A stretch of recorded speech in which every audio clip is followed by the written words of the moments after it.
اللهم صل على محمد وآله وبارك وسلم. اللهم صل على محمد وآله وبارك وسلم. Elhamdülillah Müslüman oğlum. Allah Teala'nın fazl-ı ihsani mübarek cuma günü işittir ta ki dinimizden, diyanatımızdan öğrenmeden çürüyüm. Elhamdülillah mecemiz bir peygamberin ümmeti Muhammed Mustafa sallallahu aleyhi ve sellem şöyle bir insani ki onun nesep namatını ta Adem Aleyhisselam'a çelliğim yarattırırlar. Alem cihanda şöyle bir insan şu zamanda yok ki onun nesep namatını Adem Aleyhisselam'a çelliğim yaratılamaz. Muhammed ibn Abdullah sallallahu aleyhi ve sellem bin Abdülmuttalib bin Haşim bin Abdümunaf bin Kusay bin Kilab bin Murra bin Ka'b bin Luwey bin Galib bin Fihr bin Malik bin Nadr bin Kenane bin Huzeyme bin Mudrike bin İlyas bin Mudar bin Nizar bin Muad bin Adnan bin Udad bin Hemeysa bin Salaman bin Aus bin Bawz bin Qimwal bin Ubey bin Naşid bin Hazza bin Beldas bin Yeldaf bin Tabih bin Cahim bin Nahiş bin Mahi bin Ayd bin Abqar bin Abid bin Eddua bin Senber bin Yahzen bin Yethribi bin Yelhan bin İr'awa bin Ayd bin Dişan bin Ayser bin Efnat bin Eyham bin Mukassar bin Nahis bin Zarih bin Semi bin Mezi bin Avda bin Iram bin Qidar bin İsmail bin İbrahim bin Azer bin Nahur bin Saru' bin Ra'u bin Falakh bin Ayber bin Shalakh bin Sam bin Nuh bin Lamek bin Metushalukh bin İdris bin Yerid bin Qinan bin Enveş bin Şeyth bin Adem ala nebine ve alel enbiyayı as-salatu vesselam. Şöyle bir peygamberimiz var. Muhammed sallallahu aleyhi ve sellem ne mi dedi ki? Ben Abdullah, Abdullah'ın oğlu. Abdullah, Abdülmuttalib'in. Abdülmuttalib, Haşim'in. Haşim, Abdümunaf'ın. Abdümunaf, Kusay'ın oğlu. Kusay, Kilab'ın. Kilab, Murra'nın oğlu. Murra, Ka'b'ın oğlu. Ka'b, Luwey. Luwey, Galib'in. Galib, Fihr. Fihr, Malik'in. Malik, Nadr'ın oğlu. Nadr, Kenana'nın oğlu. Kenana, Huzeyme'nin oğlu. Huzeyme, Mudrike'nin oğlu. Mudrike, İlyas'ın oğlu. İlyas, Mudar'ın oğlu. Mudar, Nizar'ın. Nizar, Muad'ın. Muad, Adnan'ın. Adnan, Udad'ın oğlu. Udad, Hemeysa. Hemeysa, Selaman'ın. Selaman, Avs'ın. Avs, Bawz'ın. Bawz, Qimwal'ın oğlu. Qimwal, Ubey'in. Ubey, Naşid'in. Naşid, Hazza'nın oğlu. Hazza, Beldas'ın. Beldas, Yedlaf'ın. Yedlaf, Tabih'in. Tabih, Nahiş'in. Nahiş, Mahi'in. Mahi, Ayd'ın. Ayd, Abqar'ın. Abqar, Abid'in. Abid, Eddua'nın oğlu. Eddua, Senber'in oğlu. Senber, Yahzen'in oğlu. Ondan sonra ol, Yethribi'nin oğlu. Ol adam, Yahzen'in oğlu. Yahzen, Yelhan'ın oğlu. Ol, İr'ava'nın oğlu. O da Ayd'ın oğlu. Ayd, Dişan'ın oğlu. Dişan, Ayser'in oğlu. Ayser, Efnad'ın oğlu. Efnad, Eyham'ın oğlu. Efnad, Mukassar'ın. Mukassar, ol, Nahith'ın. Nahith, Zarih'ın. Zarih, Semi'nin oğlu. Semi, Mezi'nin oğlu. Mezi, Avda diye. Avda, İram'ın oğlu. İram, Qidar'ın. Qidar, İsmail Aleyhisselam. İsmail Aleyhisselam, İbrahim Aleyhisselam oğlu. İbrahim'in dedesi kim? Azer. Azer, Nahur'un oğlu. Nahur, Saru'un oğlu. Saru', Ra'un oğlu. Ra'u, Falakh'ın oğlu. Falakh, Ayber'in oğlu. Ayber, Şalakh'ın oğlu. Şalakh, Sam'ın oğlu. Sam, Nuh Aleyhisselam oğlu. Nuh kim oğlu? Lamek diye dedesinin adı. Lamek, Metushaluk'un oğlu. Metushaluk, Hazreti İdris'in oğlu. İdris, Yerid'in oğlu. Yerid, Qinan'ın oğlu. Qiynan Enveş'in oğlu, Enveş Hazreti Şeyh Aleyhisselam'ın oğlu, Şeyh Aleyhisselam Hazreti Adem Aleyhisselam'ın oğlu. Şöyle bir bizim peygamberimiz var, şöyle bir nesep namatını onun şöyle bir yazıptırlar yani. Muhammed Mustafa sallallahu aleyhi ve sellem. Rivayetlerde geliyor, enne Resulullah sallallahu aleyhi ve sellem hine ukhrice min Mekke, ol bir gün ki Muhammed sallallahu aleyhi ve sellemi Mekke'den çıkarıldı diye. Mekke'den çıkarılıptır Muhammed Mustafa sallallahu aleyhi ve sellem. Vakti ki peygamberimiz tade peygamber olup, peygamber sırga yetenle, o şu vada çelim Cebrail aleyhisselam görmeyaptır, ferişte görmeyaptır. İbrahim aleyhisselamın dinine vara Allah'ını ibadet edip, Allah'ın rızayetini ödeyip bilen peygamberimiz, o böyle bir gümen hem yokmuşuk peygamberimize, kimin peygamber olur deyip, şonuna gari Hera'da, gari Thawr'da, şu tadı ibadet edip, Allah'ın ibadetine, Allah'ın rızayetini ödeyip, şonuna evvelin var, vakti Hazreti Cebrail aleyhisselam gelenine, şonuna Cebrail aleyhisselam katılıkta bir kıssa diye peygamberimiz. İkra dedi, okuy, ma ana bi qarin, men okuyup bilecek değil, şuna tavat yokmuştuk. Baştaki adamlara tavatsızlık bir ayıp olsa, bizim peygamberimize tavatsızlık bir kemal. O ne mi deyip, şu tavatsızlık bilen şöyle bir kitap getirdi ki var rahim, tamamı kitaphanalın kitabının bunyad-ı reşeti, dinli diyanatta, sitare şinasida, zemin şinasida, insan şinasida, cinin şinasida, kull maveraya cihan şinasida, şu bir kitap, Kur'an şöyle bir kitap getirdi ki hemme kitapların ne oldu? Serfesti olup düştü. Ma ana bi qarin, men okuyup bilecek değil. Yine şunla peygamberimiz yamasadan yine meni diye tutup diye Hazreti Cebrail aleyhisselam katılıkta bir kıssa diye menden ısgın gitti diye. Menden ısgın gitti. Yine diye bana ikra okuy dedi. Ma ana bi qarin, men okuyup bilmeyen yine tutup katılık bilen yine de kıssa ve ayette diye ikra bismi rabbikellezî halak. خلق الإنسان من علق اقرأ وربك الأكرم الذي اقرأ وربك الأكرم الذي علم بالقلم علم الإنسان ما لم يعلم. Şu 5 ayet indi. Peygamber Huda sen vakti ki şu 5 ayet indi. Şondan bir evvelim var görüp katı yüreğine vahşet düşüp bana tataşan ne meka ne yaparım ka. Şondan geldi diye yolla katı bir kaygı bilen diye bana tataşan ne mi ka, hak mı ka, na hak mı ka, ferişte mi ka, başka burada mı ka, hakikaten ödünde belli demiştik şondan. Şondan geliyor Hazreti Hatice'nin oyuna zemmiluni, dehtiruni, tandıraklap beni örtün ben üstümü, katı bir üşüyüp, soğukluk esas edip, şondan Peygamber'in üstünü örtüye, o ne mi oldu? Ya Muhammed ne mi oldu? Ona şöyle ya Hatice, şu bana burada tataştı dedi. Ne mi tataştı? O şeyde bir ferişte geldi. O şu parmağı okuy dedi. Ten Allah'ın peygamber diye ayıttı. O şey çın mı ka? Hakikati bağ mı ka? Ne yaparım ka? Hemen henüz evaiyle be'sede nebi. Hakikat ödünü de var. Efe aşkarhi belli buluksuz. Hazreti Hatice dedi, ey Muhammed dedi. Aleyhisselatü vesselam sen den anaları, dul den anaları gözleyen adam, yetimler sen gözleyen adam. Sen hayır hasenatın izinine geçperen adam. Sen bir yaxşılık uğurda, sen bir adamdan araşıp veren adam. Sen bir garip kadar gözleyen adam. Allah Teala sen zayi etmer deydi. Bu olacak da değil. Sen bir qava adam deydi. Yani burada da deydi. Ne mi deydi? Varaqat ibn Nawfal, Arap Mesihiymiştik. Hazreti Bibi Hatice radıyallahu anh yakın famillerinin gideli Varaqan yanına. Şol alimin Mesihi. Tenegar bağın tana berlindat. Peygamberçilik bolsa deydi diye. Şol deydi diye burada aydar. Burada rahnumayı eder. Tana da tanıdat hak mı? Na hak mı? Şonne belli bolur deydi.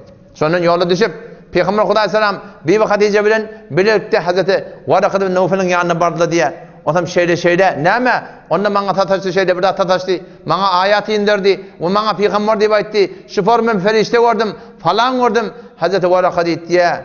Onda sen ne diye? Sana inen hayır. Ol bir hayır ki Musa Aleyhisselam'a inen. Sen peygamber dedi. Ve ikaş ki sen inanı kim işin yüze çıkıp da peygambersin yüze çıkıp da adamla bilen seninle karşı olup da sen Mekke'den çıkarlan da ey kaç ki ben şonda cevap olsam men sana çından kömekçi bolardım deydi. Peygamber şonda dedi diye ahum muhriciye ehli Mekke men çıkaracak mı? Yani Peygamberimiz size öyle etmeyin anıma fiiligli, atli, avrayli Abdülmutallib'in oğlu şondan, o taraftan Abu Talib'in oğlu şondan, Hazreti Abdullah'ın oğlu, ehli Mekke kullen has bir tiylo hurmat ba. Şücre, ahum muhriciye, şöyle meni çıkaracaklar mı deyip diye. Ondan Varaka aytti diye, Varaka deyip diye, her bir adam ki, senin getiren dağdın bilen geldi, senin getiren davatın bilen geldi, senin peyamın bilen geldi, senin şeriatın bilen geldi, sen aytyan kebin bilen geldi, onu şehirden çıkarlı deyip. قال الملأ الذين استكبروا من قومه لنخرجنك يا شعيب والذين آمنوا معك من قريتنا أو لتعودن في ملتنا همیشه bolturun da attı. Adamların arasında şunu Müslüman doğan boyun almalı. Şunu boyun almalı. Sen dine uğra olacak olsan sana barmak çoğmadılar. Allah Resulü'ne uğra olacak olsan sen engoşnama bulursun. Huda bilen peygambere uğra olacak olsan sen yüzüne ve izinden sana kep vururlar. Senin ödüne dursun. Denanan bilen kabat, hanımadan bilen kabat, oğlun bilen kabat, cemaate sen tahkir bulursun. Ve nihayeten seni şu tehdit edilir. Eğer sen bağın doğurduracak olsan seni biz çıkaracak. Bunu kavdırmalı, bunu çıkarmalı, bunu şikayet vermeli. Bunu ovadan kavmında sana değiller deyip. Değilecek Müslüman doğum. Bu tabii zat. 9. paranın başın barda okuy. Kâlel mele'ullezîne istekberû min kavmî. Şuayb aleyhisselamın kavminin başlıkları, serdarları, din diyanattan bidar, öz baylığına kuvvet veren, öz kuvvet-i maliyetine kuvvet veren, öz edermelerine kuvvet veren, öz daşçavurundaki adamlara kuvvet veren adamlar aytlı diye. لَنُخْرِجَنَّكَ يَا شُعَيْبِ Ey Şuayb kat'en biz seni وَالَّذ۪ينَ آمَنُوا مَعَكَ sen bile iman getirip tekidin uçuş verenleri لَنُخْرِجَنَّكَ kat'en biz çıkaracak min kariyetine öz şehrimizden çıkarır اَوْ لَتَعُودُنَّ ف۪ي مِلَّتِنَا ya kadim ötüldüğün öçellemin yolu var şuna öğürülmesen men peygamber deyip ödüne bir yol sürsen Huday peygamber deyip badakim kaim duracak bolsan biz seni çıkarıp yatiti. Ödün daş devrinde akile bilen. Şuayb aleyhisselam cevap verdi diye. Kâle evelev kunna kârihin. Yani ecbar mı deytti. Kabul etmesek de zor bilen çıkaracak mı? Kad iftarayna alallahil kedib. Bir de Huday'ı yalan mağlağılı. Bir de adamın kefine edemdak. Bir o doğru diyat, bir eğir diyat. O böyle diyat, bir şöyle diyat. Bir şeriatın kefi. Bir kitabın urunu. Bu dinin urunu deytti. Men özümden dilemek, men Huday'ı yalan mağlağılı. Eğer sizin yalan dağdığını da men niyete tabi olsun. Her vakti her zamanlı bol. Peygamber Huda aleyhisselam ahum muhriciye men çıkaracaklar mı? Hava peygamber da Mekke'den çıkarılıptır. Ne ederekli? Çünkü Allah'a uğra olmalı, İslam'a uğra olmalı, Kur'an'a uğra olmalı diyerek. Şu tayda Müslüman doğun şunu yürekten boyun al. İslam'a uğra, dine uğra, Kur'an'a uğra olacak olsak bizim kanımız Muhammed Mustafa sallallahu aleyhi ve sellem koydal. Bizim şayet şehirden çıkarılsın, ovadan çıkarılsın, yurttan çıkarılsın, tehdit edilsin, teb'id edilsin, şayet öldürülsün. Emma hakikat yoldur. Bizim kanımız Muhammed Mustafa sallallahu aleyhi ve sellem koydal. Dinin yolunda hemişe kıyınçılık var. Enne Resulullah sallallahu aleyhi ve sellem hine uhrice min Mekke. O vakti ki Muhammed Mustafa sallallahu aleyhi ve sellem Mekke'den çıkarıldı. Haraca muhaciren, nereye gitmeli, hicret edip çıkıp uğradı diye. Huve ve Ebu Bekir'in ve Mevla Ebu Bekir'in Amir ibn Fuhayra Peygamber'in ödü Hazreti Ebu Bekir yanından o da Abdallah'ın Amir ibn Fuhayra Hazreti Sıddık'ın gulam-ı azat kerdesi ve deliluhuma Abdullah ibn Urayqit yol koyudan bir adamda taptırla yol tapmaptırla şondan Mekke'den aytıp barakayım Medine'ye karşıya kayıtmalı yolu kamil bilmeyerlemiştik de gitmelem olsa izinden kavulap yerler. Peygamber Huda aleyhisselamın caize koyupturlar. 100 tane diyen caize koyupturlar. Her kim şunu tutsa, o şöyle uğruk getirdi, şuna 100 tane düğe verecek deyip durdu. Şu tadım Peygamber Huda aleyhisselam bir tane yol koyku diyenle kaptanını alıp Mekke ileride Medine gayrada Peygamberimiz düşmanlardan korkup şundan Mekke'den takriben bir falanca kilometre ileri karşın çıkıp ondan aşağı karşın kaydıp derya karşın kaydıp ondan yollan na yollan kavat asli yola girip kavat dağa kavat dümene kavat düde şeydip diye şeyle diye aylem toğlam edip diye Medine'ye karşın kaydı. Kim oldu? Peygamber sallallahu özi Siddiq radıyallahu anhu, Amr ibn Fuhayra, 3 tane Abdullah ibn Urayqit o da yol kokadiyan.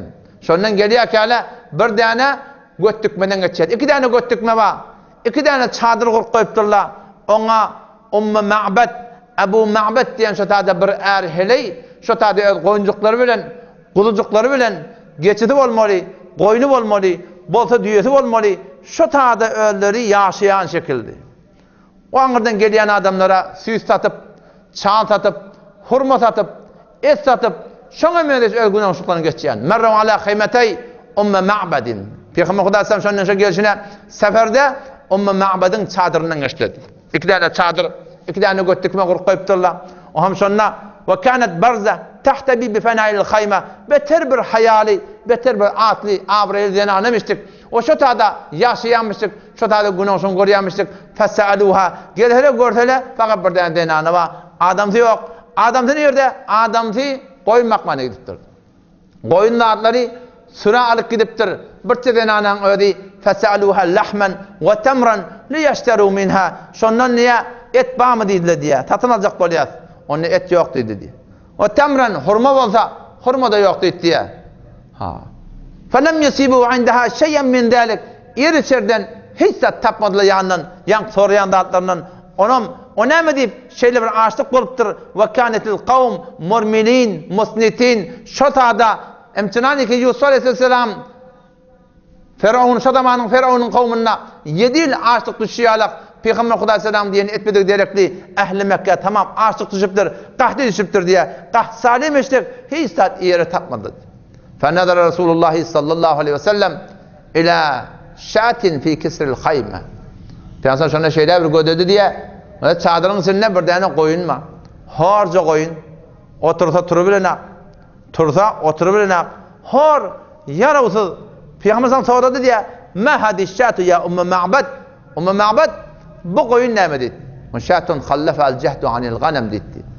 Onu harlığından, yaravsızlığından sürden qalıqıl deydi. Peygamberimiz soradı diye, hal biha min lebenin? Süt yok mu bunda? Süt var mı? Hiye echhedu min zalik. Peygamberin bilen ak. Kepleşip de peygamberimiz bilen. Hiye echhedu min zalik. Süt vermeden dahşet yürü dedi. Harca koyun. Ate'dinine li en ahlubaha. Bana icade veriyem şun sağmaklığa dedi peygamberimiz. Peygamberimiz o denanı cevap verdi ya. Bi abi ente ve ummi. İn rayte biha halaben. Fahlubha enama tan qurban bolsun taqjaq bolsan taqa dit. Vağa süt tapıdın taqdan nip. Peygamber şuna çağırdı diye. Getirin şu koyunu bärik getirdiler diyor. Femesa bi yedihi zar'aha. Peygamber Aleyhisselam şundan niye emceğini el bilen niye şeyle sifaladı diye. Ve semmallahu celle tenahu. Allah tebarek ve teala'nın adını bismillah deyip ve da'a leha fi şatiha dua etmeyen durdu diye. Dua edeni şol, dua edip olan şol, fetefecced aleyh, ve derret, ve işterret, emcek şöyle çişip, süt dolup, ikisatının arasında şöyle bir tegelik emcek barahim şöyle çıkıp durdu diye. Feda'a bi ina'in yurbizer rahat. Peygamber kap getirin deyiptir. Ola korrak kap getirin, ola korrak kap getirin diye. Peygamber Aleyhisselam mübarek eller bilen, yankı koyunu şöyle sağman durdu diye. Şağlap süt qaytıya. Köpük bilen süt şöyle qabda bara göğüne kalıp qab tekmil dolu diye. Ola da gödep dolu koyunun, hak hor koyunun süt berişini. Otam şondan Peygamber Huda Aleyhisselam önce yank denana verdi diye. Denana içip kanlı diye. Toram Siddiq yanaki ödi bilirim içip kanlılar. Ol yol kokadiyan adama onu da verdiler. O da kanlı diye. Tekmil diye hemen yetti diye. Omçatadan Tümle arazu utan. Samşıtadan diye qışardılar diye istirahat ettiler. O başlarda uqlaptırlar. O biraz vaqt sonra Yamaçlardan yolun gideyin gitmeli oldu. Yola düşmeli. Nereye karşı? Medine'ye karşı geldi. Sonra Peygamber Huda Aleyhisselam gitmeye Yamaçlardan yeni Bedir'e getirin dedi. Yeni Bedir'e getirdiler diye. O Yamaçlardan yine taktı diye. Haki emcek yaravsız koyun. Emcek dedin emcek yok. Et dedin et yok. Süt dedin süt yok. Emcekler iksatanın arasına sığmani. Süt dedin şağlap. Yamaşan Peygamber mübarek eli bilen Muhammed Mustafa Aleyhisselam mübarek eli bilen sağmanıdır diye. Sağdi. Qap Yamaçlardan şeyler tegelek bir cemaati doyuracak tegelek kapta süt doldurdu diye. O zaman bundan qavi yankı çadırın çetinden koyup hoşlaşıp biz bariyat dedi diye. Öldürün kimliğini aytmadı diye. Çünkü ne bir öldür oğlunca bariyarlar. Az vakt geçti diye. Ebu Ma'bad geldi diye. Yankı zenahdan adam geldi. Gelip şöyle içerik giyden şol çadırın çetinde göttükmen çetinde ulu konqap akça süt üstü köfrik durup duran bu neme min eyni leki hadal leben ya Ümmü Ma'bad Ümmü Ma'bad bu süt neme deyipti bu süt nereden geldi ve şâ azimun hiyalun koyun niten aç susuz hissat yok la hulube fil beyt ödedikten süt yok süt nereden geldi la vallahi innehum marra bina raculun mübarekun min halihi kada ve kada deyip ya vallahi yarın sen yan doğru süt diyor ya süt yok otluk diysen otluk yok yöne innehum marra bina raculun mübarekun bir mübarek insan şadan geçti deyip o ne yaparım ne çabuk geldiler min halihi kada ve kada o menden et soradılar men yok dedim hurmat soradılar iyere men yok dedim o zaman sonra şolong biri görüntü turşundan başlığı şu koyun şu hor koyunumuz var şunu icazet edin menden bununla süt var mı deyip süt yok icazet var mı çaktağımaklığı benimle çaktağın tağa dedim o şunla yani elini emceğine vurup doğa edip şu borum önçeki bir ulukon qap sağdı men içtim öldürdü istile doydular gitmeye kâli yamaçlardan yine şu borum süt sağdı biz için koyup gitti deydi Ebu Ma'bad anladı diye şol adam olmalı ki Muhammed Mustafa diyelle adına Mekke'de men peygamber diyelle peygamber sen Mekke'de gurrunu neten ham Mekke tamam etrafı Mekke aylanıptır şeyde bir adam var cennet vadiye cehennem vadiye kabr vadiye ölünden dirilmek vadiye şeyde bir insan men peygamber diye aytiye onam denan diyelim aytı diye sefihi lana ya Ümmü Ma'bad ne yapırım adam şu bir aytşan bana deydi necir adam şu deydi Ümmü Ma'bad işte peygamber sen bir görüptür o baştaki görürlerde görüptür peygamberimiz övüptürler yankıdan aytiya ra'aytu raculan zahiral vada'a ablacul vech azharul lawn wasimun qasimun يتلألأ القمر ليلة البدر معتدل الخلق أطول من المربوع وأقصر من المشذب معتدل الخلق أجمل الناس وأبهاه من بعيد وأجلاه وأحسنه من قريب سواء البطن والصدر عريض الصدر بعيد ما بين المنكبين غصنا بين غصنين غصن بين غصنين فهو أنظر الثلاثة منظرا إذا زال قلعا ويمشي حونا ويمشي حونا ذريع المشية كأنما ينحت في صبب دقيق المسربة يسوق أصحابه شبرم پیغمبر ظاهري ثالث زورتن ايويش رأيت رجلا من بر آدم وردم ظاهر الوضاع يدود açık أزهر اللون iman dadında çiğne çürük yok saf sağda bağ tarabet beden maşonla yüdüvödü bağ tarabet eller bağ tarabet imandan görünüp duran yerler bağ tarabet eblecul vecih beter nurani açha yüdü bir khas bir nurani var avdoluk var vasimun qasimun yetela'lu al qamar yüdü şeyde bir nurani ki eyne ayalak avadan leyletel bedr ayın hayti gecesi birimi beşimi onimi yok 14 gecesi yalak şu bir nurani insan söz etti nurani insan Cabir ibn Samer radıyallahu anhu rivayette geliyor bir gün ne ayın 14 dedi anırdan ayın 14 görüntü ona ham peygamber Hudaý sallam anırdan görsem yoldan geliyor ay göğünde peygamber etekte men ay vadiyan peygamber vadiyan ay vadiyan peygamber vadiyan qazavat edecek koyan hayti nurani hayti avadan nezir hayti bir avadan ama ayda vadadım bunna vadadım ay vadadım peygamberimi vadadım ahir men qazavat ettim aydan avadan şu dedim sizra avadan peygamber Hudaý sallam ulamalardan eşittim Hazreti Ayşe radıyallahu anha diye vaktiki peygamberimiz men öyme gelerdi men öyümde kavat iğne yeterdi temen yeterdi şonun nurani yüzünden niye men niye iğne temen tapardım diye bir koçeden geçse şıparım emmanaki der hoşbumuştuk Emmanneki derden adamna anlarmıştıklar. İşte adam peygamber geçiptir. Şuca bir hoşbu insanmıştır. Mu'tedilul halk. Hemmedatları ortam yana. Ay kitatın şeyle olsa olacakmıştık. Bu tahtı şeyle olsa olacakmıştık. Bizde hevat var da şu var. Bizde hevat da men qattım ola qarraq bolsa, bazım yoğuraq bolsa, ha? Kulağım eşkirraq bolsa, yüzüm beyirraq bolsa, bu tam şeyraq bolsa, insanda bir hevatlar var. Emma peygamberimiz mu'tedilul halk hemme zadi öz aydan cüreti alaq qoluptur. Hasan ibn Sabir radıyallahu anhu Peygamber Huda aleyhisselamın avudallığını ne farmaydı? Ve ahsana minke lem tara qattu ayni ve ecmelu minke lem telidin nisa'u khuliqte muberri'an min kulli aybin keannema khuliqte kema teşâ'u. İki beyt bilen anılmaz Peygamberimiz de öptürdü.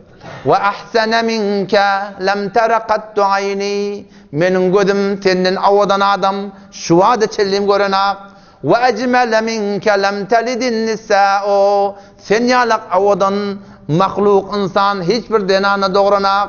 Khuliqte muberri'an min kulli aybin. Hem ayıptan sen pak edip halk edildin. Ki annema khuliqte kema teşâ'u. Ey Muhammed Mustafa güya keten öz aydınlarının yalak becerlerini yalak. Öz aydınlarının yalak Huday tarafından yaradan yalak. Güya keten Huday bilen meşveret ettirdin ya Allah. Men yüzüm sağa şeyle olsun. Burnum bizire olsun. Elim bizire olsun. Ayağım bizire olsun. Heykelim bizire olsun. Taşım bizire olsun. Kaşım bizire olsun. Kirpiğim bizire olsun. Doğduğum bizire olsun. Takkalım bizire olsun. Eyni sen şu Huday vanın oturup maslahatlaşıp ya Allah men şoförüm yarat deyip aydan yalak dedi. Şecere bir avadan biçti. Ra'aytu raculan ظاهر الوداع أبلج الوجه أزهر اللون وسيم قسيم يتلألأ تلألؤ القمر ليلة البدر ayın önürdü alak avadan şoförüm bir nurani miştik. Mu'tedilul halk etvel minel merbu' kuleden üzzün kuleden üzzün ve aksar minel muşeddeb o üzzün olur üzzünnen gıytka ortam yana ecmelun nas ve behahu min ba'idin adamdan avadan aşağı deydi. 10 nefer bilen 15 bilen 20 nefer bilen 5 nefer bilen bir cemaatte peygamberimiz oturamasa ecmelun nas adamdan anırbas avadanı ve behahu min ba'idin beter hayvatlı daştan görüngde şeyde bir hayvat başın yüdü görünne nuraniyetine heykelinne adam hotbahat yürüyene bir hayvat düşüyordu. Ve celahu ve ahsenuhu min qaribin emma bir adam şun yakınne varsa şun beter bir celalli adamatlı ve beter fiiligli muhabbetli tapiyet. Sevâ'el batni ve sadr daştan gödüğünde kurtak bilen karnı değinde diye lem ta'ibhu tujle o bir heykelli adam ne olur karnı olakan yok karnı olakanlık ona değer vermedi diye lem ta'ibhu tujle karnı olakanlık yok karnı safmıştık kurtak karn barabar velem tuzribihi sokla İden yürüyüp bir yanını görsen yanmaşları var öbür heykelli adamlar var yanmaş şeylek yanmaş olakanlar yok Peygamberimiz velem tuzribihi sokla yanmaş hem olakan nemiştik velem tuzribihi sokla o kellet hem olakan nemiştik ortam yana mu'tedilul halk sevâ'el batni ve sadr kurtak bilen karnı barabar arizus sadr kurtak giyinmiştik şeyden pelvallı olur kurtak şöyle Qayım, kurtağı giymiştik. İzinden gödüğünde, ba'idun ma beynel menkebeyn, iki göğsünün arası şeyde daşmıştık. Gosnen beyne gosneyn, gosnun beyne gosneyn, iki tane şakanın arasında o da bir şaka, üç şaka balıp dursa, fehuve andarat, telâteti mandaran, gödüğünde şu şakanın arasında, hemmetinden beter avadanmıştı. Daştan gödüğünde, yürüyüşün ağlanda, İde zâle kul'an yürüyünün ayaklarını götürüp yürürdü. İde zâle kul'an yaktu tekeffiyen yürüyüp bariyaka kurtağı övdü dedi. O bir adamda böyle şehriyat yoğuşaştan yaramazrak yürüyük kadar yok. Yaktu tekeffiyen kudret bilen ayaklarını kaldırıp kavuştan tüyürüm kayıtmarmıştık yani. İde zâle kul'an ayaklarını kaldırıp yürüye yaktu tekeffiyen yürüyününe kurtağı övdü. Ve şol heykelilik bilen şol formur mu'tedilul halk aytyan cüreti bolmaklık bilen ve yemşi havnan mutavazı yürüyordu diye yürüyor. Tavazuk bilen yürüyordu. Zeri'ul meşiyye tavazuk bilen yürüyüşüyalak yürüyönne diye çaladım giderdi diye. Sahabalar ne yetip bilmezlemiştik. Şu taydan Peygamberimiz ne mi der? Yasuqu ashabehu diye.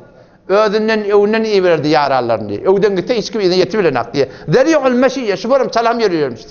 Kenneme yenhattu fi sababin yürüyönne aynı bir defeden etek iyilik geleyen yalak. Bir adam etekten iyilik geleyen olsa ne kadar suret bilen gayt diye. Ne kadar kudret bilen gayt diye. Kurtoğu ne yaparım evde bol gayt diye. Aynı şoförüm diye yürüyük kaydır diye. Taştan gödeğinde İza zâle kul'an yakhtu tekeffiyen ve yemşi havnen zeri'al meşiyye kenneme yenhattu fi sababin aynı defeden etek geleyen yalak. Şoförüm Peygamberimiz bir avadan insanmış Müslümandı. ينقذنا نويا دقيق المسروبة موصل ما بين اللبة لبة دي بشبه قردان دي شو نديل شتاتك بارا بقردان شبه قردان تحت إلى سرة قويبك بلن بقردان آرهنا يجي كالخط أين برقل زغر بعض دي شيلا تا قويبونا تشلم بقردان تا قويبونا تشلم شيلا قل بعض دي عارية التدين والبطن مما سوى ذلك قل فقط استعد بعض دي baştaki görünüp durar karnına olsun, bu tarafta olsun, bu taraflar saf, sağda, envarul mutecerret, egimmaş yok yerleri ki göde görünüp du, çoğunluk bizim kelip köynek yemerlemiştir, şu long purdada oklarlamıştır. Envarul mutecerret, şu açıklanan yerleri, köynek yok yerleri ki avrat hem değil imandan, kol görünüyor, koltuk görünüyor, daş çavuraklar görünüyor, beter nuraniydi diye. Envarul mutecerret. Seval batni ve sadr, ondan sonra hava. Şöyle bir insan, dakikul mesrube, eş'arud zira'ayn. Ne mi diyor işte adına? Koşoruna kılbadı diyor. Ve aliyes sadr, kurtoğunun defelerine kılbadı. Vel menkebeyn, kurtoğunun haklarının defedinde, kol gerçlerinin defedinde kılbadı diye. Taştan koyduğunda, ecmelun nas, adamla avadanı, ve behahu min ba'idin, yüreğine haybat düşüyor, şunun heykelinden, avadallığından, vajlahu ve ahsanuhu min qaribin emma yaqin mar otursan adam şoňa ödün dost bilip şeýle bir muhabbetli şon tapardy diýdi. Zahmul karadis ben tay ustahan moçunun qolsun tirteginin qolsun butatynyň qolsun moçlar zatlary şuform ben tay ustahan qabidi diýdi. Zahmul karadis ben tay ustahan has bir awdan soratynda rahbur raha ayeti giň şatnul keffeyn vel kademeyn eli etlik ayağının aşağıda etlik eti vardı diye yumuşacık aynı varaqim harir yüfek yalak Peygamber'in eli yumuşakmıştık. Şatnul keffeyn vel kademeyn ayağının aşağıda etten dolu 50 şeyde etlik ama ayağının aşağı etlik bolup o bir saf ayakta var. O kadim zamanında olar mafiyet verirler yok. Komsanel ahmaseyn o den anaytiya men gördüm ayağının çököğü diye çından çökök etlek bolmakta bolan ayağının çököğü de çından çökök dedi. Defeden gaytya sonra. Defeden gaydaydı. Näme diýär? Rajule şa'r. Taçı daragılja. Hemişe yağ urmuşdyk Peygamber Hudaý sallam. Kelläňe yağ urmakda bu sünnetiň biri. Zeytun yağdan bolsa. Rajule şa'r. Taçı daragly. Inin farakat aqisatuhu faraka. Eger taç şeýle açylsa, maňlaýdan şeýle açylardy diýär arif. Denanly şu açýarlar ha. Erkadam eger taç koýdyk sünnetde Bağdat şeýle ortadan açmaklyk gawy. Ve illa fela yujawizu şa'ruhu şahmata udunayhi. Yok, maňlaý taçyny açmany şeýle ýyda urta taçyny onna diýär taçynyň golaqanlygy golağının yumşagyndan geçmerdi diýär. Şeýle Peygamberimiň taçy barmyşdyr. İden huwa wafra, oňa şonda wafra diýip aýtýar. Taçy fela ja'at şeýle saf diýdi diýär. Bir tiýik taşlar bolar ha. Taçy tiýik diýdi diýär. Wala shatat o şufurum pişler piş bir tavlam taşlar bolar. O jere diye şeýle bir awadan taç ýyly şeýleje aýlany gylja beter rajule şa'r beter bir daragylja awadan taçy bardy diýär. Wasi'al jabin maňlaý giýindi diýär. Aqnal arnayn burnu keşiydi diýär. Yahsabuhu man lam yatammalhu asham. Bir adam Peýgamberiň burnunu görüp aýlanmasa burnu ulaqan mı qadı diýär. Burnu ulaqan näde diýär? Ýöne diýär şeýle burnu keşiydi diýär. Lahu nurun ya'luhu. Şeýle bir burun, şeýle diýär burnunun ya nur diýär goýňa diýär dedi. Wasi'ul jabin azajjul hawajib qaşlary şeýle açyk. Azajjul hawajib qaşlary kemani. Sawabi'u min gayri qaran qaşlary doly. O bir gur bolup gurdel Aracık bolup adacık değil. Sevabi'u min gayri karan. İki karşının arası şöyle yakin demiştik. Belki karşının arası şöyle bizimki alık şöyle keşi demiştik. Codamıştık. Ondan sonra beynehuma irkun. İki karşının arasında bir damar vardı. Yadurruhu bil gadab. Kahar gelenine sonra diye yankı damar goyanga alırdı diye. Neme kahar gelmeli? La yagdimu li nefsihi. Ödünden çim kaharlanmardı diye. Ödüne tevhidullah. Ödüne tehmet kurtullah. Adu vat tuttur Peygamber Aleyhisselam ödüne bırak yerine kahar gelsin. La yagdimu li nefsihi. Emma haktan çim kaharlanırdı diye. Aqnel irneyn. Mufallicul deli'ul fem. Ağzın gözlerinde ulukan belli olur. Küçük ağırlı adamda olur ha. O cürede deli'ul fem. Ağzı ulukan belli olurdu diye. Mufallicul asnan. Dişlerinin arası açadı diye. Ve yefturu an misli hammil gamam. Habbil gamam. Keplerine aynı morvari ihtiyarlar. Tegerk yalak. Cevunek yalak. Dişleri yıldırardı. Dişlerinin arası açık. Anırdan tükürük gelip yudup, tükürük şöyle nur verirdi şeyde. Avudamdan olurdu diye. Fi savti sahalun. Sesinde bir salabat, bir katılık vardı. Sesi cüdagana, başka adamlardan mı cüdagana. Ve fi unuqi sata'. Bokurduğunda bir köşedeki vardı. Kennehu güya ki boynunun avudalığına içecek vardı. Kenne unuqahu güya ki şunun boynu cidu dumyetin aynı fiilin acı alaktı diye. Ak. Fi sefail fedda. Kümşün avudallığı alak. Ağzın avudallığı alak. Şüpherin bokurduğu köşede bir avudan insan İza eşare bi keffihi bir adama haleleken bari hadise eşare edecek o da şuna ihtiyacı o da parmak çomaltırmıştık belki şeylelekem halelekem diyermiş şöyle şuna ihtiyacı diyermiş cüllü tebessumihi cüllü zihkihi ettebessum köplenç gülenine fakat yıldırardı diye her vakti ki yürüyenine etvel nazarihi ilel arz köpten köp yeri gözlerdi ki asmanı gözlemen gerektiğine yürüyenine diye yürü gözlerdi asmanı kendi gözlemerdi. Cüllü zihkihi ettebessum. Şöyle bir insan Müslümandı o. Şu Muhammed Mustafa sallallahu aleyhi ve sellem bizim peygamberimiz. Şol insan Allah Teala'nın yanına tenha bir tane mahbub var. Şu Muhammed Mustafa sallallahu aleyhi ve sellem. Bir de meğer şun kun budadır hılgat hay ilahi Allah Teala ona veriptir. Ama berde ahlakı, yürüyüşü, kepleyişi, işi, turşu, yatşı, gelşi, mamuletçi, oğlun uşak ile maaşırt etçi, baştaki zatları bana sana olgu Müslümandı.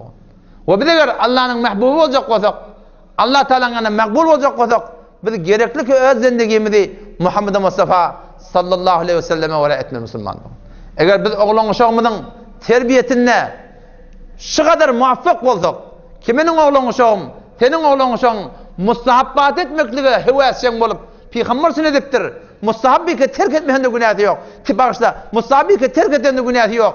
Şu mustahabbatı etmekliğe hevesyen olup duran şagirdler terbiyet versek, mollalar terbiyet versek, mektebiler terbiyet versek, oğlanlar terbiyet versek, kıyılar terbiyet versek, onunla meneten bileyli ki biz terbiyetimizde muvaffak oldur Müslümandır.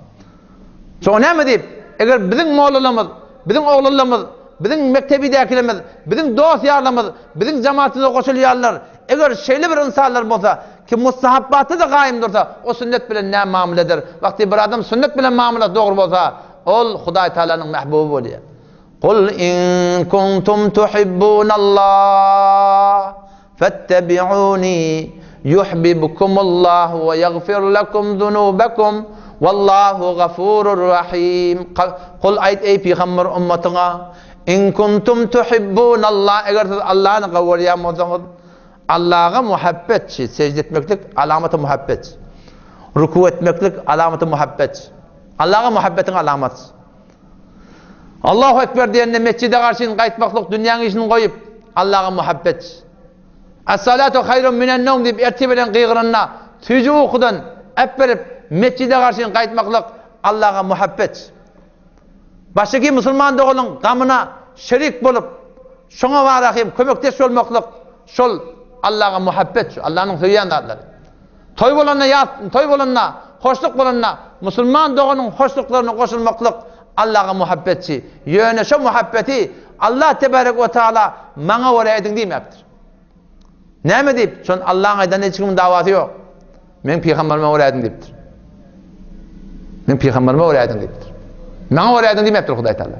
Qul in kuntum tuhibbunallah. Ayt ey Resulullah ummatyňa, eger siz Allah'ny gawrýan bolsaňyz, muhabbetiňiz bagy bolsa, nämedin? Fattabi'uni. Ayt ummatyňa, men Muhammed Mustafa aleyhisselamyň ýerine düşsünler.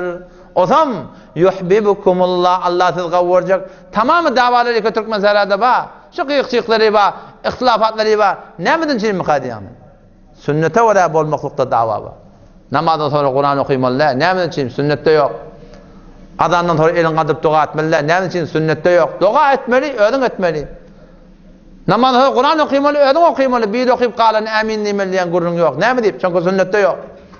Adamdan önce auzu billahi diýmeliler. Näme diýip diýmeliler? Çünki sünnetde ýok. Tekbirden önce bismillah diýmeliler. Näme diýip? Çünki tekbirden, çünki sünnetde ýok. Ayet tutandan 140 ýyly diýip şubaryp adamlar üçürmeliler. Şon näme diýip? Şonga sünnetde ýok. Peýgamber ayet tutupdy, emma tertipçi diýýär. Şoňa meňdeş musulman dogan. Gara çarşembe diýip falanjy namaz bejeripdirler. Şu namaz ýok, namaz gawda da. Emma şu ýok, şu tertip ýok. Erejabay diýip, Leyletur Regaib diýip namaz bejeripdirler. Erejabay gaway. Arada tut mustahap zat, maňa gurrun ýok. Emma ona bir däne namaz Leyletur Regaib takyp Erejaba'yın awal heftesimi, ahirki 4-nji heftesimi ona mahsus bejerip, şu namaz dogurda çon näme diýip sünnetde ýok. Peýgamberiňe de eşitler. Erejaba'yın 20-sine Peýgamber Meraja gidipdir. Meraja giden hak, emma ştada na hak, ştada giden nady ýok. 27-sine falanca arada tutsaň, falanca sogappa, şu zatly ýok musulmanda. Sünnete wara bolmaklyk. Allah Taala hatda gyrmaz edip goýupdyr. Sünnete wara bolmaly. Hemme gurruna musulmanda on sünnet. Sünnete wara bolmaklykda Allah Taalaň rezaýaty ba. Sünnete wara boljaklygyň inde keppa, gurrunma. Her kim öz haýyşatyna wara şuň kum marahim etjek bolýar. Omşa taýdan bideger şi mantagaň muşkulatynyň arasynda eger wagym biz haky ödejek bolsak, haýda hak kiminki dogry? Biz aýtýas şeriatyň dogry. O hemme bir Kur'an, bir peýgamber, bir kıbla. Onda näde ala ihtilaf tutdur ha? Haka yetecek bolsaň iki iş etmeli. Ihtilaf şunun için şugly. Awal ahira dua etmeli. Ya Allah men ol haqqy ki teň ýandy hak bolsun. Maňa şonu men şoňa hidayet et. Ikilenizden ne? Hanefi mezhebi gördü. Tamam şu müşkilatlar iki arada ba. Eger mezhebe gelinde mezhep näme diýipdir? Şonna belli bolýar. Ola kon taqdirde bilmeýän kany bilmendirak hewreni gawul ýa. Ola kolle bilýärleni. Ýöne aýtsaň marahim. Wöl-wöle tur diýerler. Atdan çürüyerler, avreden çürüyerler, mark kuruyarlar. Hak şöbelesi selam kurum var ha, ten şehirden çıkaracak diyorlar. Obadan çıkaracak diyorlar. Kavmursular diyorlar. Yeni burada diyorlar. Şu kepten korkup aydılığını aksıdatlar. Bilmeyenlere bilenak, bilyeyenle de aydanak. Köplen şeyler, 198 şeyler. Belli adamla ait diye. Adam hak neyce yüzde çıkmalı adam Türkmen serhat. Ne yaparım der yakası gitmeliler. Ne yaparım cavallar fesada çekilmeliler. Ne yaparım hecabı kontrol edecekten. Ne yaparım diyanet takacakten. Vakti ki Allah'ın mehbubu olmasan, Allah'ın mehbubu olacak olsan, sünnete mutabık olmalı. Tamadami ki Allah'tan tevfik olmasa, şu cemaati Hudaý tarafına teyit olmasa, hiç vakti o cemaatben dine o gitmeye. Şayet adamlar kârdak üstün yani. Dine o gitmeye. Falanca adam falan takdirin idinle. Adamlardan peyda yok. Vakti ki ahunçuluğunda, gözümüzden görüyorsa, vakti ki ahunçuluğunda namaz okuyman çıkayt yerler. Tekçe idin açıp veren adamlardan neyme peyda var? Ahunçuluğa varıptırlar öldürü.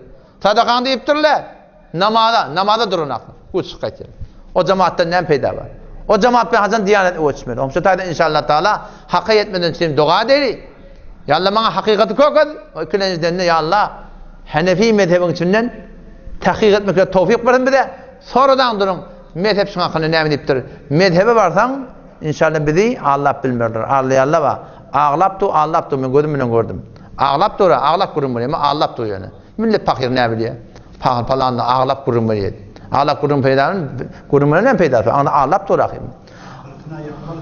Hava. İşkeplese ne mi? Falan takdirde ahiretini yakmar diye Müslüman da onu sen bilen yakıp doğuşu. Bilip doğuşu. Avul aydıptıran da atlar rakım öldür. Avul edip veren de atlar şu. Allah temizleme tevfik versin. Vesselamu aleyküm ve rahmetullahi ve berekatuhu.